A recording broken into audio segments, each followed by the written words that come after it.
Hello, hello, hello, and welcome to the 2020 Virtual Transitioning Youth Panel Discussion. We are so happy to have you here on tonight, and we want to welcome you and hope that you can get everything, well, not necessarily everything, but everything that you need on tonight in order to address most of your questions and any contact information that you should need. As we move forward, just want you to know that we ask that you please stay muted to reduce feedback noise as well as background noise. And then also, just as a disclaimer, this session will be recorded as a resource tool that will be posted on the website for families and students to be able to refer back to at any given moment. And so I have the privilege to introduce the most incomparable panel moderator, Ms. Liz Burley from Burley Transition Consulting. And so we want to welcome Ms. Liz Burley to give the welcome message as well as moderate this panel discussion. Ms. Liz.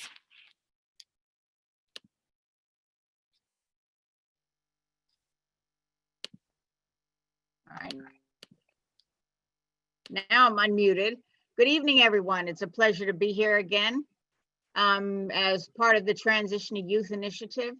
It is very important that you listen and hear, because you're going to need to hear this many times over and over again, because there is so much valuable information that is being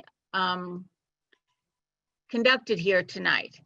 Please, if you have not visited our Transitioning Youth website and the YouTube videos there, please do so, because that also will be a great, valuable piece of information for you to have with all the basic information that is needed for your transitioning youth. This is a critical time for all of us. This is all new to many of us, doing all of these virtual meetings. So, if we flubber sometimes, please bear with us as we go through all of this. Transition time is critical for all of our students, but especially during this time, because we don't have a lot of hands-on, face-to-face interaction with a lot of people. There are many agencies that you're going to need to know, and there's major agencies and application process and timelines that are essential for you to make sure that your services will be available for your young adult as they're leaving high school. As you know, most of the major services, the Developmental Disabilities Administration, DDA, will not come into play until your child exits school at the age of 21. When you decide to have your student exit early, they still will not be eligible for those services until those ages of 21. But parents, you have to get involved. This is not a time to slack off. This is a time where you have to become your young adults' most valuable and most loud advocate in order to receive some of the services and to follow through with all the process. It is sometimes can become overwhelming, but we are here to assist you in any way that we can. Okay, so for the evening, we will have a panel discussion, and we're going to go on and I will introduce our panel.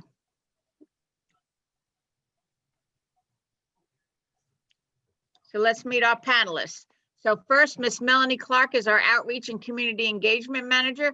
If you are not on Miss Melanie's listserv, please make sure you contact her and get on her listserv, because she sends out valuable information for all parents at all times. So Miss Melanie, let's give us a few words on what you do and how you can help our parents. All right. Thank you so much, Liz. Good evening, everyone. Like Liz says, I'm from the Arc of Prince George's County. I am from the Outreach and Community Engagement Unit of the ARC. And my whole focus is to support families in understanding the transition process. We really want families to be so focused on that transition planning. And it starts at 14, but it can start earlier than that. But we really help families through events and programs so that you will know what to expect on this journey from leaving school and going into adulthood. So, and we do this in a couple different ways. We host events, and we also have a couple of programs. And I really want to highlight three events that are coming up. One is our Transition 101, which is happening this Thursday, November 19th at 6:30. And this is our opportunity to educate parents on a particular transition topic. And so this Thursday's topic is Merlin Able, which is a financial tool to help youth or young adults save money so that they won't lose eligibility for core federal benefits. So it's a very important financial tool that I feel like every family should know about. So please join us this Thursday, and we will put the links for the registration in the chat box. Thank you, Dorley. Also, we have what we call Brunch Bunch, and this is a webinar also. All of our events are webinar based now. But Brunch Bunch is going to be November 24th, and that is going to focus on special needs planning, how to understand trust. What's a first party trust, second party trust? What is a pool trust? So this way you get to understand, how do you plan for the future? And I know that we are planning for leaving school right now. And so sometimes we don't think about our financial situation as when our loved ones graduate and leave school, but it's very important to understand the financial piece of transition planning. It's what we do today affects the future. So please join us on November 24th at 11 a.m. for our Brunch Bunch. And another important activity that we do, and we call this our Benefits Enrollment Center. You sometimes will hear us say BEC. BEC helps families that have youth ages 18 and older understand what core federal, state and federal benefits they're eligible for, disability benefits they're eligible for. So we do this by doing a screening. We ask a parent like 24 questions. We use an online tool.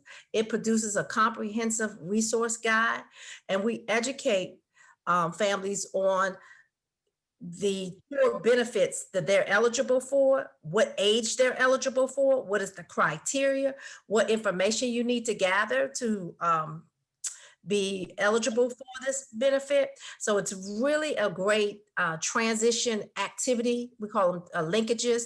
So it's a great activity that every family should participate. If they have a loved one that's 18 years and older, please contact me so they can get this screening. The best part about the screening is that you do get a comprehensive resource guide that we can mail to you, or we can send it to you through email. And also, we can assist with the application process. So if you need to apply for some benefit and you don't know, you need help, or you don't understand the information, we can assist with that process. So those are a couple ways that the Outreach and Community Engagement Unit helps families. We are here. Please give us a call. You can email us. You can contact us by phone. We're here to help with that. I like to say that seamless transition process from school to adulthood. That's what we want. We want it to be seamless. We know this is a very confusing time. We know it's complex, and everybody's needs are different.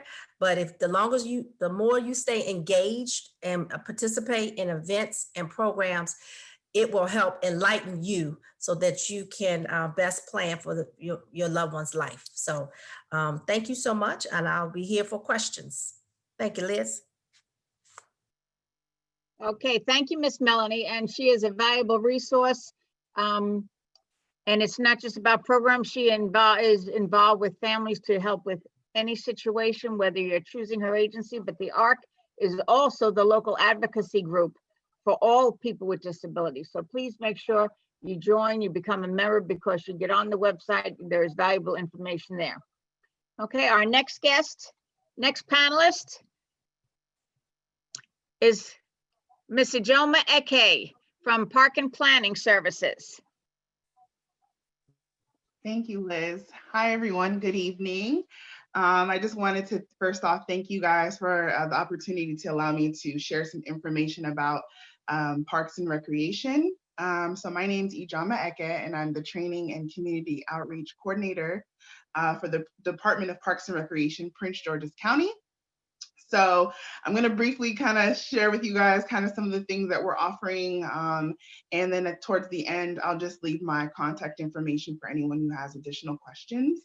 So the Department of Parks and Recreation encourages and supports the participation of all individuals, all abilities, and all of our programs and services.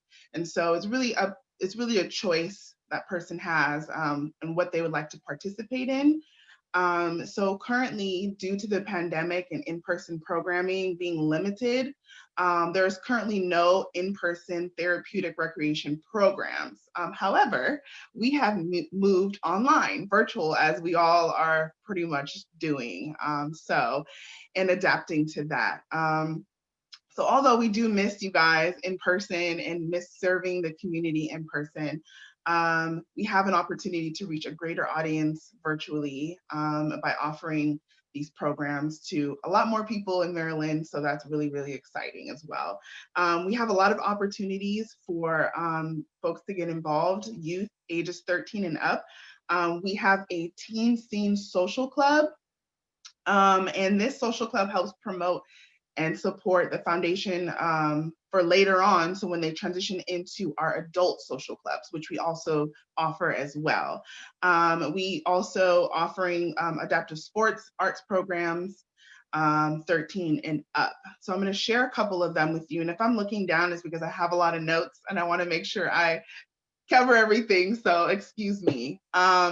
So here's some of what we offer. And just a side note, these programs and classes do require a Parks Direct account. You guys might be familiar with that if you've ever participated in some of our programs and classes already.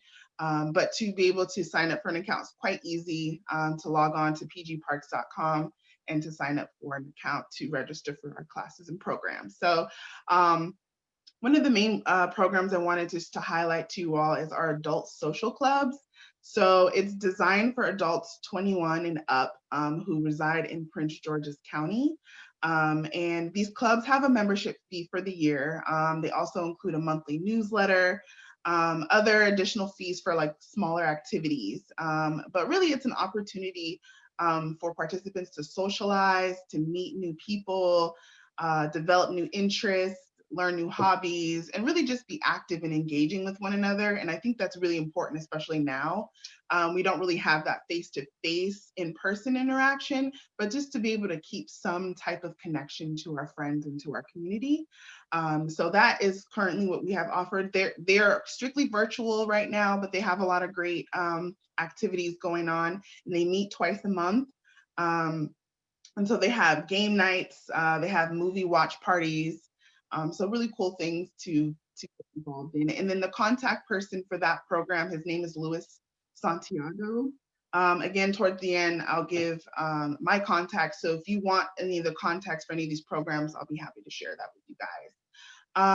Also, we have our Leisure in Training, so our Lit 101 program. It's ages 18 to 25. They operate Monday through Thursday, 1 to 3 p.m. So enrollment is still open for that. And it's really designed to help those who completed high school who are struggling to make a transition. So really it helps them develop skills, be independent and learn, and also just enjoy leisure activities as well. So the contact person for that is Ariel Sanders, and I'll leave their names in the chat box along with my information as well. And lastly, we have some adaptive sports that we offer, but right now they're all virtual. So we have virtual karate, we have yoga. So there's still things for you guys to be able to engage and be active, even though we are not in person. As well as aquatics. So pools are open, but they're currently taking reservations for specific lanes for a fee. But if you enjoy swimming and want to continue to do so, we have pool reservations. Capacity is limited and reservations are required, but you can do so via pgparks.com. And then lastly, I want to mention, holidays are coming up. And so I know people are preparing for that. And so we are having our holiday hop, which is on December 5th. It's going to be done virtually this year. Usually it's a really big event that is held at a community center and we have a live band. But actually for this year, even though it's virtual, we are having a live band. So it's going to be really exciting. There's going to be giveaway prizes. There's going to just be all kinds of activities. So I will be sure to share that flyer, that information with you guys as well. Registration starts on Monday, the 23rd. Spaces are limited. So that will be really exciting for a night of fun, dancing, and good times. So that's just a sum up of all of our programs. So thank you guys so much for having me. I appreciate it. Thank you, Liz. Thank you, Ajomi. I just wanted to say too that I can't say enough about Park and Rec. The activities are tremendous. Hopefully soon we'll be out of this COVID and they will be able to actively participate.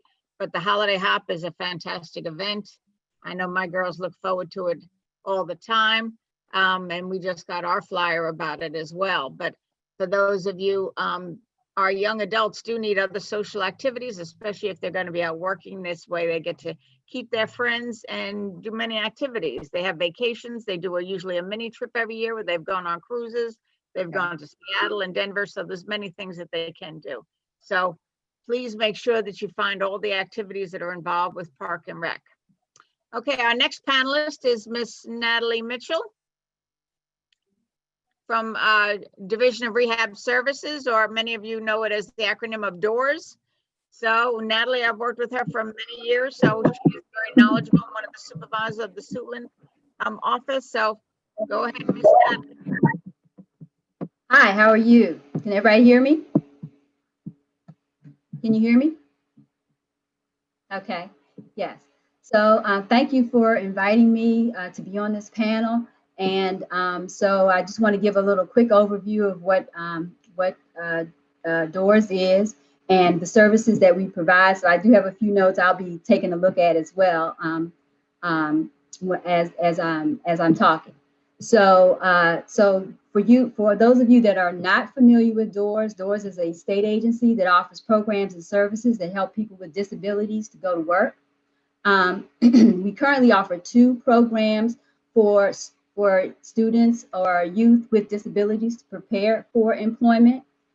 Those are the pre-employment transition services for students at least 14 years old and no more than 21 years of age, and the VR program for services for adults and students beginning in their second to last year of high school.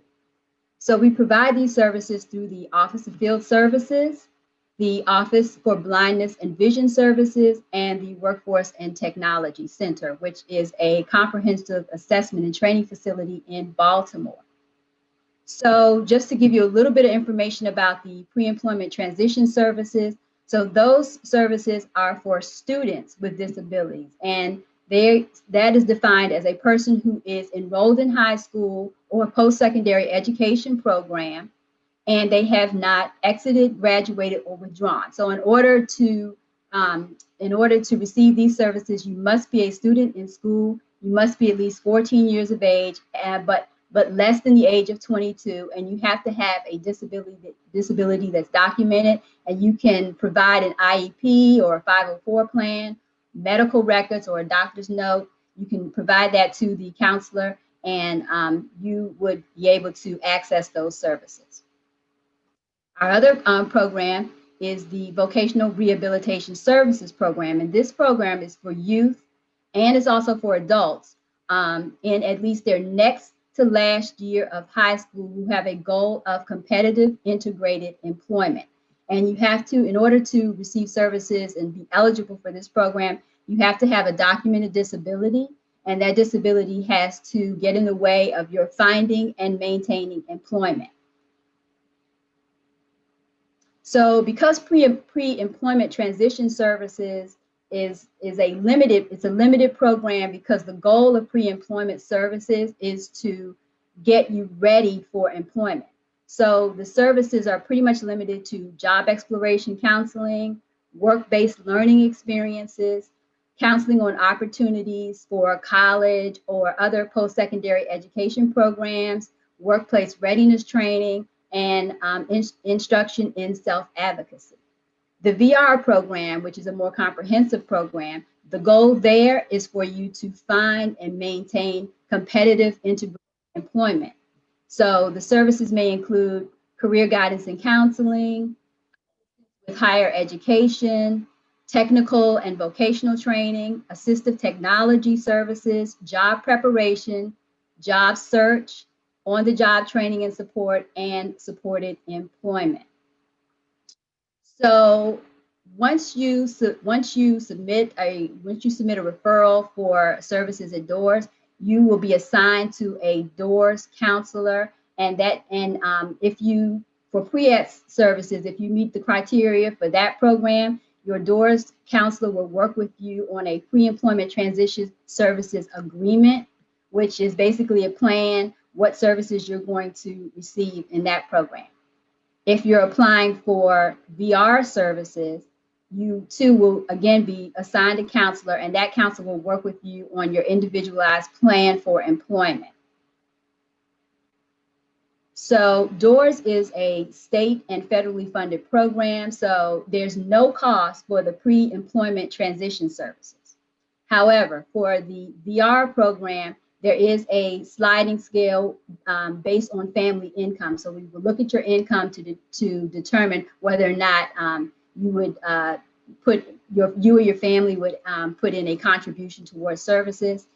And but if you're receiving SSI or SSDI for disability related reasons, then you will not pay towards the cost of services. So there's no wait list for pre-employment transition services, but there is a wait list for those persons that are seeking VR services and they are determined to be not in category 1.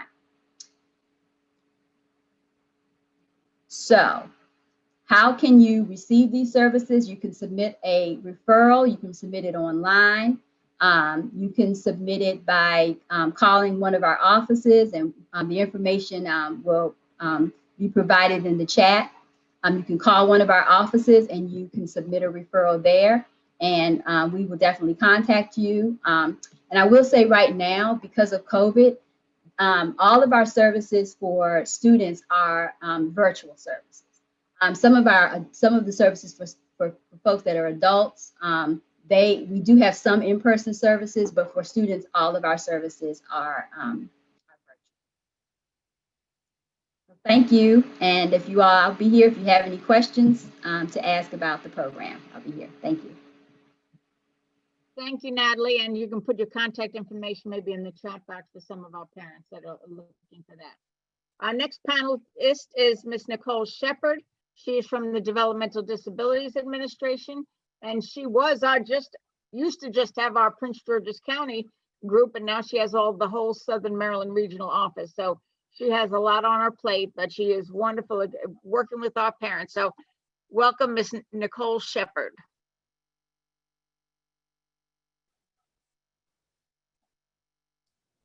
You're on mute, Nicole. We cannot hear you.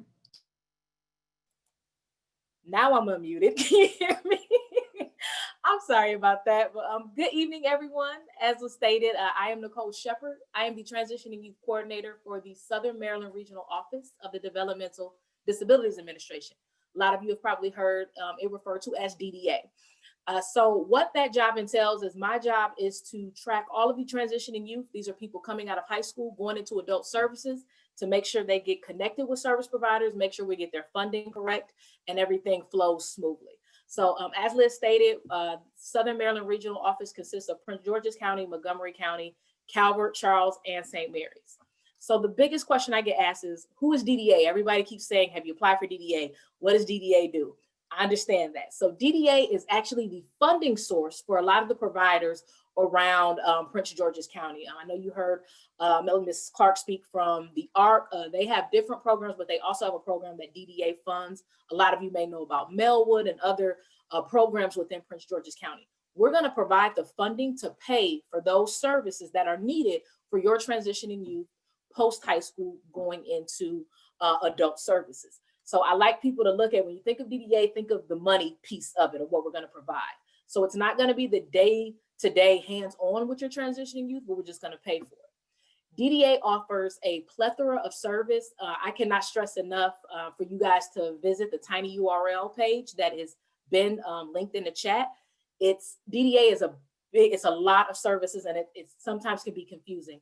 I actually did 3 5-minute videos to break down the application process, the services that DDA offers, and how to get funding for DDA. So I'm going to briefly go over that, but please check out the tiny URL page, because each video goes so further in depth to explain to you how to do everything. So we do have an application process. You can get the application online. You want to fill it out, keep the IEPs and the psychologicals from the school. Why that is important is that we have to show that your transitioning youth had an onset before the age of 22. What's going to happen is we're going to get that application once you submit it, and we're going to contract that out to have what we call a comprehensive assessment, CA. And that is somebody that's actually going to do a over the phone interview with you. Pre-pandemic, it was in person, but now that we're doing that, it's going to be over the phone, just so we can get a better understanding of the applicant applying for services. So we're going to take what's on paper, and we're going to take from that comprehensive assessment, and we have an entire eligibility team in our office that will make that determination. If you are found eligible, you will get a letter in the mail to let you know you're found eligible and to pick a coordinator of community services. If you're not found eligible, you will still get a letter in the mail, and we'll let you know why you were not found eligible for our services. And you'll also get appeal rights. If you feel like there was a mistake made, or maybe not all documentation was submitted, you'll have 90 days to appeal. So if you're found eligible, once you get on our waiting list, you will get a coordinator of community services to help you navigate all of the things that we're going to discuss tonight. They're going to help you navigate all of those DDA sources and other resources within a community. Even if you have questions concerning programs like with Ms. Clark, or programs like Ms. Mitchell over at Doors, things of that nature, your CCS can also assist with helping you navigate that information. So it's important to apply for DDA as early as you can, so that we can get you on our radar, because that last year of transitioning, it is very busy. There are going to be a lot of things that you have to do. So we definitely want to get you identified early, so that your CCS can begin working with you as soon as possible to help you navigate all of those services. DDA does offer multiple day programs. We offer multiple employment programs. We also offer multiple support services like assistive technology, personal supports, respite. Not going to go into all of those, but like I said, if you click on that tiny URL, I go into detail on these things. So we offer those services, and it's really going to be based off where your transitioning youth fits. Wherever they fit, that is a service they'll start with or go with. They can maintain that service, or they can change services, because we do offer a plethora of things. So that is kind of an overview of DDA and what we do. So in all, just think of me and think of funding for it all. We're going to make sure you get all those supports, but I'm also going to be here to answer any questions. But I just want to say again, please click on that tiny URL to watch the videos to get a very in-depth view of what DDA does and how to apply for our services. Thank you, Nicole. One big thing I want parents to remember is that DDA is long-term. So once you're eligible, that it could be for a lifetime. Doors is temporary. For those going into employment, they offer the temporary supports until you're employed. Once you're employed successfully, then their services end. So DDA is long-term for any supports that you would need long-term services for. So if you're looking at possible residential, day programming through their adult life, any of those supports that your young adult will need, DDA is the long-term supports. Okay, so now we're going to get into our question and answer period here. We did have some submitted questions. You can go through and start to pre-submit questions too if you need to in the chat. But we're going to go through some of our already submitted questions, and then I will call on some of the panelists that might be best to answer some of our questions. Is that all right? Okay. This one looks like it's going to be for Nicole. So how is COVID affecting our timelines? Oh, good question. So as of right now, I would say that DDA, we are still trying to process things as business as usual. But with all of us coming home, I'm going to be honest, given maybe a few more days on processing things, just because we're kind of at home and we don't have the same setups as we do in the office. So I have noticed that there are some, some lack with things, but I would not say that it's weeks or anything out. You're looking at maybe an extra 5 to 6 business days for us to process things. But other than that, we are still processing everything with our timelines. We are also now offering, instead of all the in-person interviews that we used to do, like for applications and the CAs, those are able to be done online, not online, but over the phone, so that we can still get that information out as quick as possible. Okay, Nicole, would that also take into consideration if the parent has to choose their adult agencies, if they're doing their choice letters and they have to pick 3 agencies that they can no longer go in person to visit? Are those being done virtually as well? So to be honest, because there are so many providers in the Southern Maryland region, I believe we have over 100, DDA has left it up to the providers to decide what they feel is best. There are a lot of providers that are doing virtual visits. There are some providers that are doing in-person visits. It really is going to depend on what the family is comfortable with. If a provider is doing an in-person visit, that is fine if you would like to go, but if you don't feel comfortable and you say, well, I would like to do it virtually, that is fine as well. So we have different providers doing different things at this time. So the best way is going to be to actually contact that provider to see how they're handling those things. Thanks so much, Nicole. Another question came in about how do I access any residential living resources for my son? If you want residential living resources, I'm not sure if it's for me, because I know there are other residential sources in Prince George's County, but as far as DDA goes, I would say reach out to your coordinator. That is your best point of contact.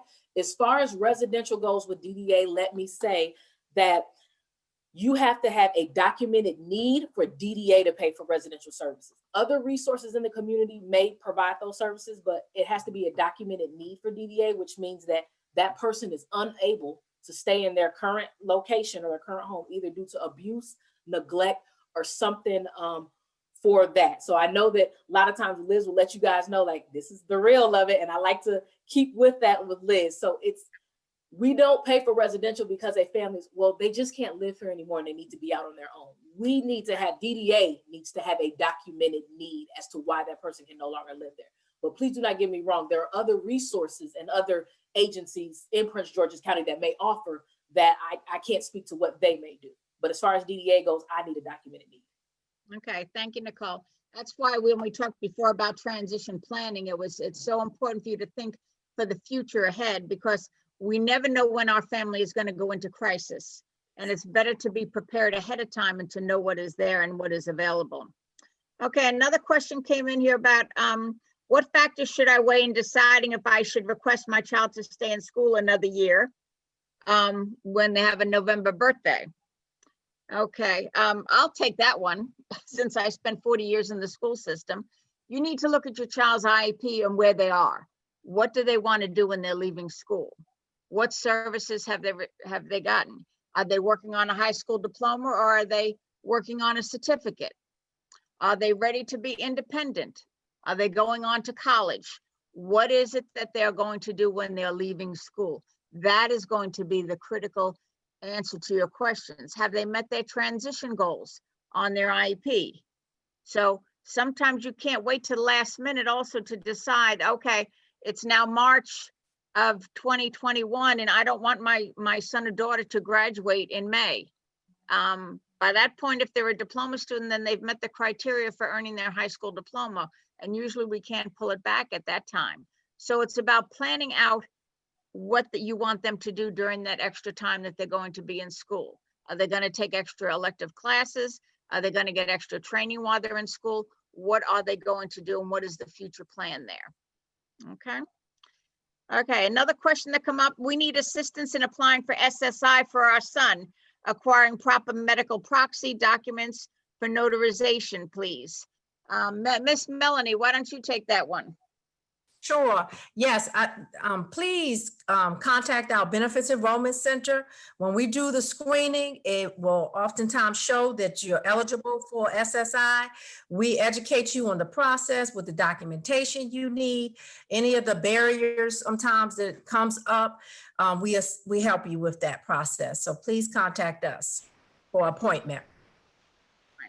And that is very important also for you to share the information. If your child is nonverbal, they can't make decisions on their own, and you need to get either a power of attorney to sign documents for your adult child, because once your child is 18, it doesn't matter whether they have a disability or not. The doctors treat them as an adult, and they may not allow, you to sign for them. So you have to have legal paperwork as far as a power of attorney, guardianship, or other things. I am not an expert on all of those areas, but Melanie Clark has many of those seminars on those future planning where you need to decide what is going to be best for your young adult. Remember, for SSI, your young adult is an adult at the age of 18. You can apply as a family of one. It no longer goes on your income once that child is 18. Okay. So Liz, we had a question. Somebody asked, what is SSI? SSI is supplemental security income, which provides cash to meet basic needs like food, clothing, and shelter. Right. And it's up to now a basic SSI for a person that is disabled now is, I want to say, almost $800. And when you apply for that, you also need to make sure that you're telling SSI that your child, your young adult, will be paying rent. Otherwise, they will deduct an amount from your benefits for that if you do not say that they're covering rent. And that is to help out you with your expenses, living expenses. They're adults now, their clothes are bigger, they're eating more. They need to pay rent like an adult would. They're not able to be out on their own, so you're having to be there to care for them. So that is to help you financially with raising your young adult, okay? If you decide if they're going into residential, then your SSI follows that young adult to residential, and that pays for some of their room and board as well there. So the SSI is used for their expenses, recreational, personal, room and board, okay?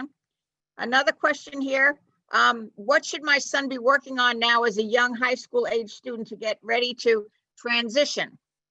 Anybody want to take that question? Miss Burley? Yes. This is Kiera. I just wanted to comment really quickly on the SSI portion coming from the CCS side. Sure. With SSI, it's very important that the student applies for that when they are 18, because when it's time to apply for DDA's waiver, that is something that we are going to request that is submitted with that waiver application. And sometimes that can be contingent upon them receiving that waiver funding. So it's very, very important at 18, you guys do what's necessary to make sure that you can get that SSI. And if you are denied, keep that letter so that we can provide DDA with that information. Okay. Somebody had asked about the November birthday as well. If your child turns 21 in November, they can complete the entire year even after they've turned 21.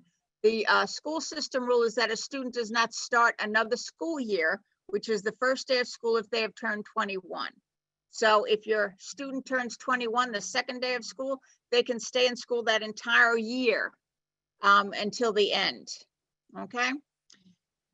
Also with, something came up with SSI at 18, you also need to apply for medical assistance, for Medicaid. And that is another part of the process because Medicaid does pay for it. One of the questions was they had private insurance. Yes, you do have private insurance, but once your child is 18, they're an adult, and you apply for Medicaid, Medicaid becomes their primary, and your private insurance can become the secondary insurance. But they need to have the Medicaid also to be eligible for services from the state and to get some of that funding, which Kiara had talked about, okay? We talked about what should my son be working on. Anybody else want to answer that? I don't want to monopolize all the questions here. What can be embedded in his daily routine that will help prepare him to attend college for students with moderate disabilities, living semi-independently and making and keeping friends? Anybody want to jump in? Miss Mellon? Definitely working on life skills and self-advocacy skills, time management. Definitely, having discussions about financial literacy. You do a lot of practice and take advantage of the fact that we are at home. So practicing cooking, them taking care of their own laundry, being responsible for things around the house. Because when you talk about college, it's really focused on a lot of independent living skills and being responsible, waking up on time, completing tasks. Financial literacy, definitely learn about the Merlin Able account. These are the things that we should be working on all the time with our young people, no matter what their level is too, whether they're going to college or not going to college. Self-advocacy, self-determination skills, self-awareness. Do they speak up for themselves? Do they know how to advocate for what they need? The biggest thing, do they know what accommodations they need to be successful in the community, whether they are participating in park and planning activities or whether they're going to post-secondary educational level types of things. So those are some of the things that I feel like it's important. Okay, thank you, Mel. I also wanted to say too with college, college is different. Remember, college is not a requirement, okay? So therefore, there is not going to be somebody going to class with your young adult. It's not going to be in a co-teaching situation. They're not going to have one-on-one going with them to class unless they physically need somebody as a personal attendant to go with them. So those are things when you're talking about college. Can they follow a schedule? What can they do independently? Can they ask for help? Another big important thing too is about talking about personal information. What do you share? What do you not share? You don't want anybody to be taken advantage of either. So you want to make sure that you really drill into them about who do you give information to? Who do you not give information to? There are some college programs for students with intellectual disabilities and specialized programs for students with learning disabilities or autism programs. So those are some things that you can research out too as well. There are many programs that specialize in different things. So you have to know what your child needs. If you want to test it out, have them try a class at the community college, an entry-level class, and see if they like that and can handle that. Some of our students are very bright, but they have difficulty with the independence part, and that's where the training at home really comes in as far as pushing the independence. On the tiny URL, I talk about us being a parent that sometimes we want to do everything for our young adult. It's time to let go and let them. It's okay if they fail sometimes. So it's about letting them try something and doing things for themselves, letting them make their sandwiches, letting them do their laundry or sort their clothes, letting them do chores around the house, helping them to manage their money. Okay, those are important things that they need to know how to do. Okay. Another question that came up here, can occupational therapists work on transition goals on the IEP, going into job sites and training the student and staff? Yes, some occupational staff and therapists do help with some of the transition skills that we work on and the goals on the IEP, if that's what is needed. Our speech therapists also work with our students as far as helping with interview skills. So we try to get all of our resources together to help our students meet as much of the criteria as we can. So we try to pull all the resources together, whether it's speech, OT, PT, whatever our students are needed to do for that.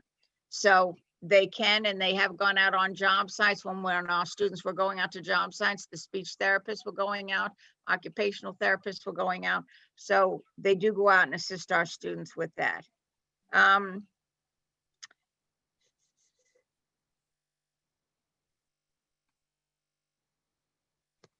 Okay. So one of the questions was a general question about DDA providing services for transitioning youth. And as Nicole said, it's good to make sure that you get to the tiny URL where she breaks everything down for that. The other piece I wanted to mention is that your transitioning youth handbook that you get, the process guide at your IEP meetings and transition meetings, also in print, has a lot of information there and explains everything in writing, and you sign that you received that each time at your IEP meeting. So those are also very important resources that are there. Okay, besides agencies and programs, what other ways can we provide post-secondary transition information services with our students? During IEP meetings, we inform students about programs and agencies, but what else can we do? Is it possible for students to gain more information through experiences or with post-secondary transition programs and become more involved in their transition process? Okay. What are the steps to take now and the different services available for my young adult and or support options? So all of this is important. Now that everything is virtual, you know, Natalie, do you guys use a lot of virtual training programs as well, don't you? Yes, that's what we're doing right now. Mhm. Okay. So, you know, any of the pre-ETS programs, some of those are virtual. Those are things that can be done. Melanie Clark talked about Transition 101. She also provides other pre-ETS services with that. So there are many things, virtual things. Look at careers and entry level positions. There are some great websites on careers and training that you can do. The ONET career interest inventories are online, and those can also be used to get a feel from. There are videos. The Department of Labor and Statistics has teen videos on careers. So those are some things where you're building an interest in what your student likes to do. A lot of us don't know what we like to do until we try doing it, you know, so trying out different things and knowing, do you like standing all day? Can you handle standing all day? You know, do you want to be outside in the cold? You know, some of our young adults may not want to be a courtesy clerk at Giant. You know, they don't want to be out in the cold and rain pulling carts out of the parking lot. You know, so it's about knowing your young adult and what they want to do. You know, so all of those things come into play about knowing them and trying out different things. Okay, what do special needs students need to do over the summer to get ready for college? Anybody want to jump in there? Again, the self-advocacy, being able to speak up for yourself, and the student needs to be able to self-disclose when needed, knowing when to self-disclose and when not to self-disclose. Know what accommodations they need. Being feel comfortable in their learning style. If they prepare to go to college, they should go and visit college, and it might be online, taking a tour to learn about the college, learn about different courses they're interested in.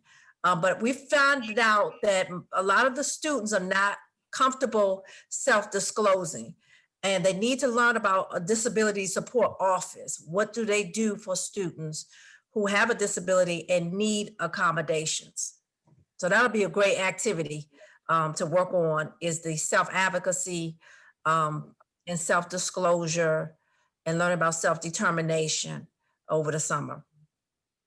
And I'd like to add that, so applying for door services, if your student has not done that, that would be a great first step. We, like Liz was saying, we do provide those pre-employment transition services. And of course, a big part of that, as Melanie was saying, is instruction in self-advocacy. We also do the counseling on post-secondary education opportunities. It also may be that you might be able to take advantage of some funding for doors, through doors. So I would definitely advocate for your getting in touch with doors if you haven't already. And I put information up in the chat box about that, where you can reach us, rather. Great. Is there a transition resource list for day college programs, jobs for special needs organizations which help with living arrangements, group home, apartments? Is there a guidance counselor assigned to assist at each high school to support transitioning students? If you look at the tiny URL for the TY website, there are resources there. There is a timeline checklist of what you need to do each year to prepare for some of these programs. And day and college programs, yes, you can Google colleges for students with disabilities, and you can get a whole listing of schools.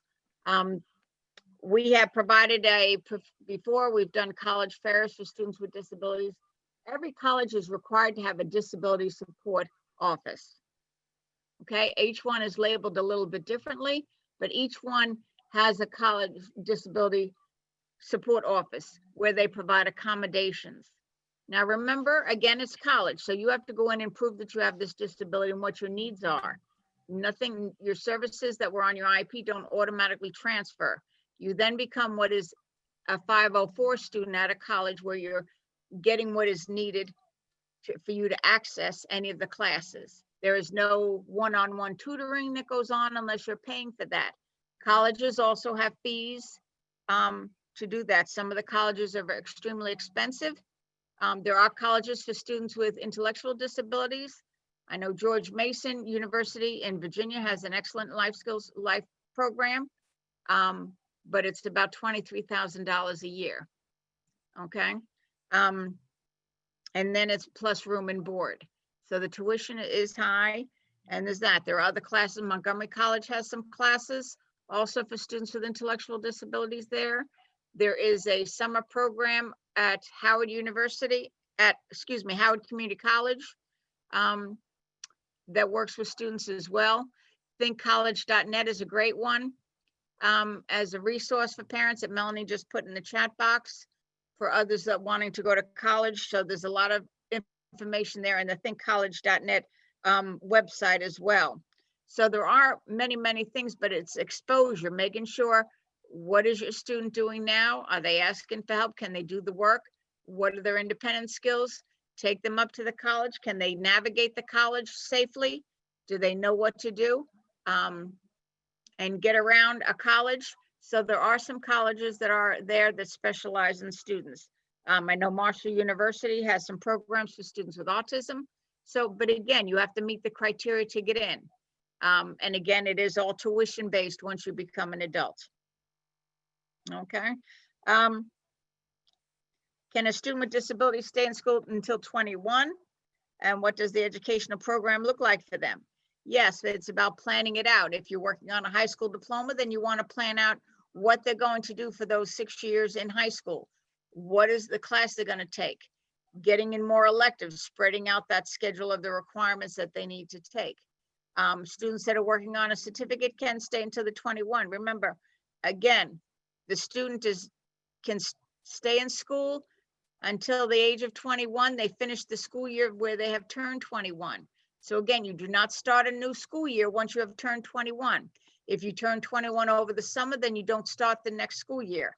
If you turn 21 in March, okay, then you can stay until June of that year, okay? All right. All right, Liz, this is Dorley. Yep. Could we please allow Ms. Cherie Shannon to ask the panelists her question? Sure. All right, go ahead, Ms. Cherie. It's Sharice. How you doing? How's everyone this evening? Good, you? I'm doing fine. My daughter is a student at Suitland High School, and I'm asking if anyone from Doors is on, because since COVID has set in, we have been having problems contacting Doors with getting them transitioned over to Ready for 21. Everything is good with Miss Clark on her end.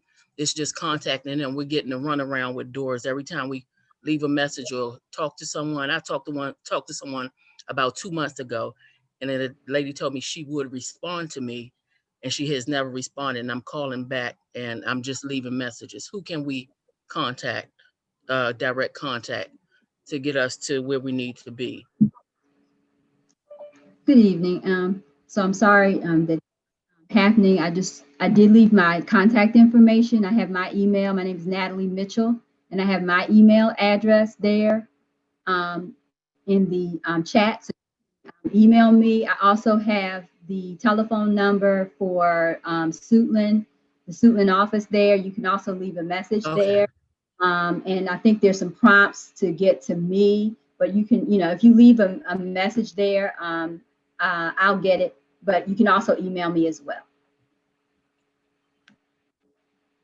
Okay, Ms. Mitchell, thank you so much. Mhm. For all Well, panelists, you might want to put your contact information back in the chat again, because if people came in late and you put it in earlier, they will not be able to see it. So all panelists, try to put your contact information back into the chat, please. Thank you. Okay, Nicole, this question is going to be for you. What does support only mean? And when is a coordinator assigned to the student? Great question. So if you apply to DDA, we normally, you could be determined into 3 of our different eligibility categories. You can be either not eligible, supports only, or DD. Supports only means that the person has a cognitive impairment, but they did not meet all of our criteria. If you go to the tiny URL, I know we keep stressing that, there's a whole part during the application process where I look at the 5 key things that we're looking at for eligibility determination. If you receive something that states your support only, that means you did not hit, or the documentation that you presented to us or gave to us did not meet all of our criteria. Sometimes you can the person may not meet the criteria for us, or we might need updated documentation. There are tons of times where someone could be considered supports only because maybe the psychological is older. DDA, when you're applying for DDA, we like to see that psychological within the last 3 years. Normally, if it's not within that time frame and we can't get our eligibility team can't get a good understanding, you may be supports only. So again, supports only just means that you did not meet the 5 criteria that we're looking at for you to be actually developmentally disabled by the state of Maryland standards. Okay. And again, Nicole here, it says, I just lost the word. If my daughter does not get any DDA services, we want to know about the status of our application. Nobody gave us an answer. So can they call back to the office? So because we're all home and everything like that, whoever asked that question, please shoot me an email. I'm currently typing my information in there. Give me the first and last name of your loved one and a date of birth. And I can definitely look that up for you. Just shoot me an email and I can definitely let you know where you're standing, or if maybe they weren't found eligible or anything like that. So just shoot me an email. And that goes for anybody. If you do not know your status, like, hey, I applied for DDA, or I don't know if I applied for DDA, shoot me an email and I can look that up for you and shoot you an email back and let you know. Okay, great. Another question is, what resources are there to reevaluate one's child's disability and or cognitive level outside of health insurance? One, the school system should be able to do a reevaluation for you. So you need to put that in writing to your school team and to your case manager at school that can handle that and put in the request for a reevaluation. It's important too that any of you that are working on certificates and staying in school to 21 know that you should have a reevaluation anytime after your child is 18. So between 18 and them exiting school, there should be a new evaluation for your child, including testing. Check with your school to see how they're doing any of the new virtual testing and what is happening with that. But there should be a new evaluation with that, besides you having to go for any kind of private testing. Okay.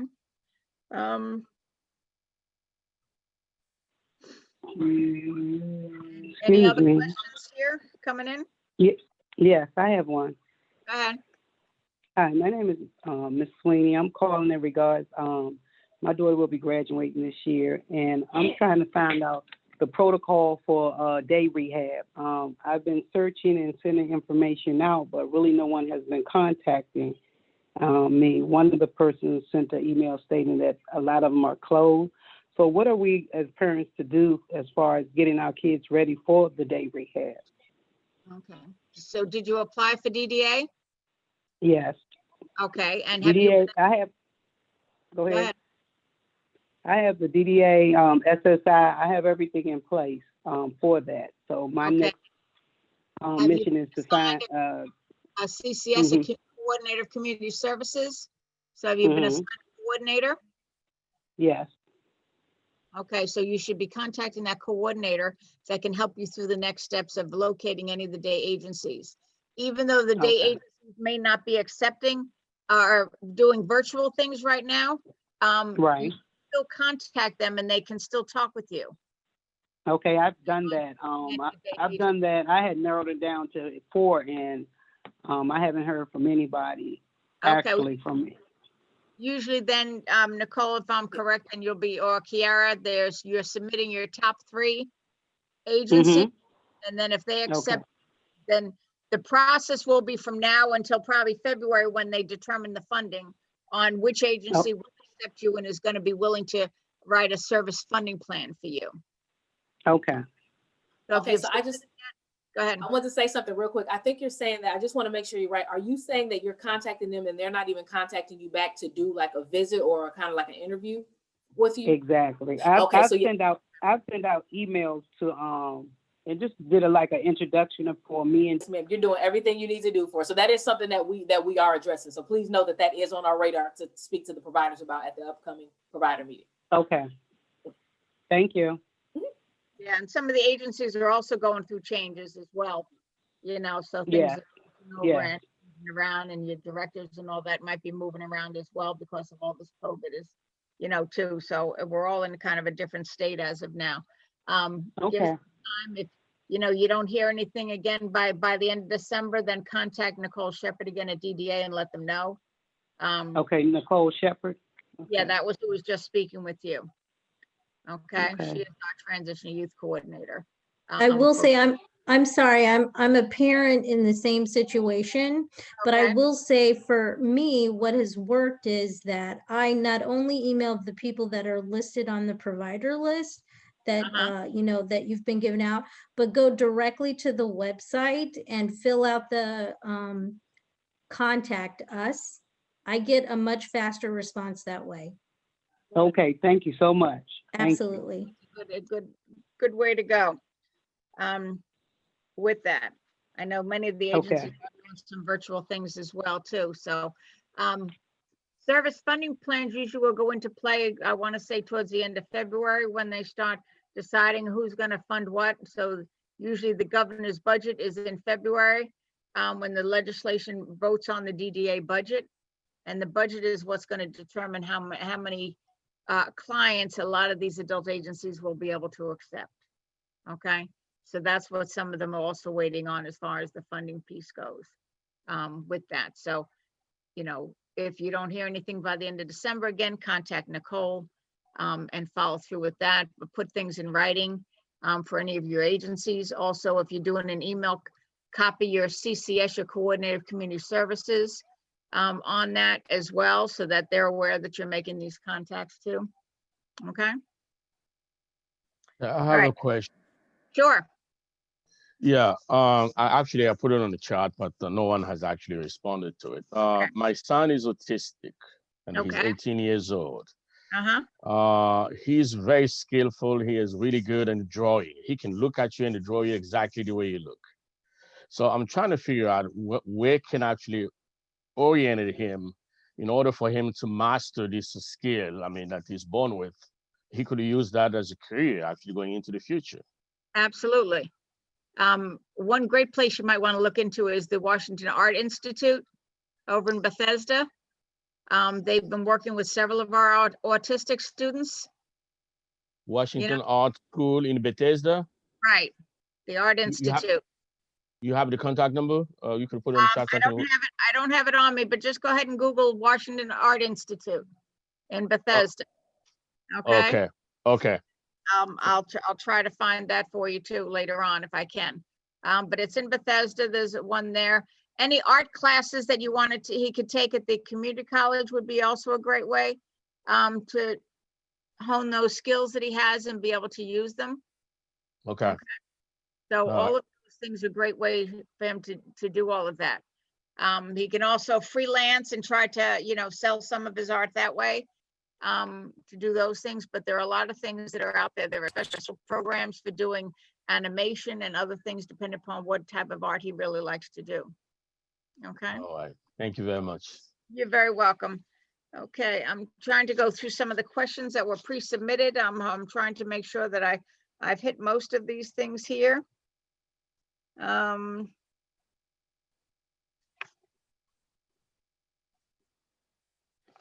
Okay, any other parents online that have any other questions that they specifically want to get answered at this time? Yeah, once my child turns 18, I I was told that DDA would get, somebody from DDA would get in touch with me in reference to where we go from here. And I haven't heard from no one. Okay, Okay. did you submit an application for DDA? She's been on DDA since she was 7 years old. Okay, so it sounds like she's probably on our future needs registry. And normally what happens when you're on our future needs registry, those are people that we found that are DD, but because they're so young, they do not need services anytime soon. Normally what we try to do at DDA is upgrade them at the age of 18 so that we can start that transition process. We're going through a lot right now, so sometimes people slip through the cracks, but what I need you to do is first and last name and a birth date to me, so that even if she has future needs, I can alert the eligibility team to upgrade her and things like that to current request. But please note, anybody that was on the future needs list for probably maybe 4 to 5 years, and it seems like your daughter might have, we may request updated testing. So you would just want to send in her latest psychological that you have and her latest IEP. We just want to make sure that she still meets the criteria. So most of the time when we get an application of anybody before the age of 16, even if they do meet the DD requirements, we're going to put you on that future need registry because you don't need services anytime soon. And then we try to upgrade you at 18. But it seems like we just haven't got there yet. There's a lot going on in the office, and I do apologize. So it doesn't happen like right at their 18th birthday. The eligibility team will normally take a time frame and say, hey, this Friday, let's go through all the 18-year-olds and see if we can't upgrade them. So it's something that's currently happening. But just send me, just so I can put it on the radar, please send me her first and last name and a birthday. All right. Well, she's actually 19 now, so okay. That's all right. Have you also applied for your SSI and your Medicaid? Okay, that's a question that I think I sent, where she's getting death benefits from her mother, and which extended because she's still in school. So does she get? You need to switch it over. So I would get with Melanie Clark with their benefits information center, because you want to switch it over to her own disability SSI, and they will give you the higher amount, okay? Whether it's the death benefits or the SSI, but you need to switch it over because otherwise they're going to try to cut it off when she's out of school. Right, okay. Okay, because she's getting the death benefits, but it doesn't have anything to do with her disability. Okay. Okay, so you want to make sure you're applying for the disability piece of it. So the death benefits might be higher than the regular SSI. So you will get whichever is higher since she has a disability. I mean, will she get that on the death benefits until she's out of school? She will, but she's eligible for the SSI at 18. Okay. Right. So you need to make sure that you're I just went through that one. SSI. We had a big transition with that, and they stopped it for a minute. Then they started it back on the death benefit because it was higher. You know, well, how long does the death benefit last? Well, usually, unless you're applying that she is also disabled, the death benefits will end when she's out of school. Well, she has a disability, of course, but what I'm saying is, does that disability, she has Down syndrome, does that disability goes further than 20? For the rest of her life, yes, she will get her SSI death benefits for the rest of her life. It will be in her name, you know, with you being still the rep payee or whatever. Okay, you saying she'll get the death benefits and SSI? No, they will give you the higher of the two. Okay, all right, understand. So whichever is higher. The SSI is just your basic amount. Right. Okay. Some people get death benefits or retirement benefits from the parent, and therefore that amount could be higher. Okay. All right. So whichever is higher is what you will get. And just remember, again, you don't want to keep more than $2,000 in any kind of savings account in their name. So that becomes all those little tricks, the tricks of the trade. You know, you got to move that money around. So, so those are the important things, those little pieces. But you know, look at some of those things, and I would also go over with your benefits information center with Melanie Clark at the ARC. And they can help you follow through with all of that. I got a good report with Melanie. Good. Actually, I'm trying to get it back in ready at 21. I just talked to Melanie the other day. You know, so hopefully Ms. Mitchell will help us get there. Oh, good. Okay. Excuse me, Ms. Burley. Miss Winberly had a question. Sure. Just real quick before Ms. Wimberly goes, after Ms. Wimberly answers her question and gets that address, we'll be beginning to close, okay? Thank you so Okay. much. Thank you. Okay, Miss Wimberly. Hello? Are you unmuted? She is unmuted. I'm not sure. All right, Miss Charisse had a question, so I guess we can take hers and then that will be the last one. Okay, Miss Charisse. I just had to ask Miss Shepherd for the DD application. Our coordinator is student is real good, but due to COVID, we're not getting the applications. Can we pull them offline for a DDA? Yes. Yes, you can get, our application is online. Okay, okay. Mhm. Thank you, dear. Thank you so much. Can I ask a last question? Sure. To get SSI, you have to be 21 years old. You could get it. No, 18. 18, you can apply for SSI, Oh, okay. but you have to prove that you have a significant disability to get it, okay? Yeah, yeah. And then the website So to that's apply. not the place, that's not the place where you want to brag about your students. You're young adults. That's right. That's Okay. right. And then the website to apply. I think you put it on the chart, right? Is it on the chart? Uh-huh. Okay. So awesome. Thank you guys so much for all of you all's questions. This has been a great discussion. We would love to continue it, but we want to honor you all's time as well as the time of our panelists and all of our guests that are here. We look to do something like this in the future, but you also have the tiny URL that has a plethora of information that all of the panelists have shared. We want to thank all of the panelists for your time and for the information that you have given. We also want to thank Ms. Burley for being our moderator for this event.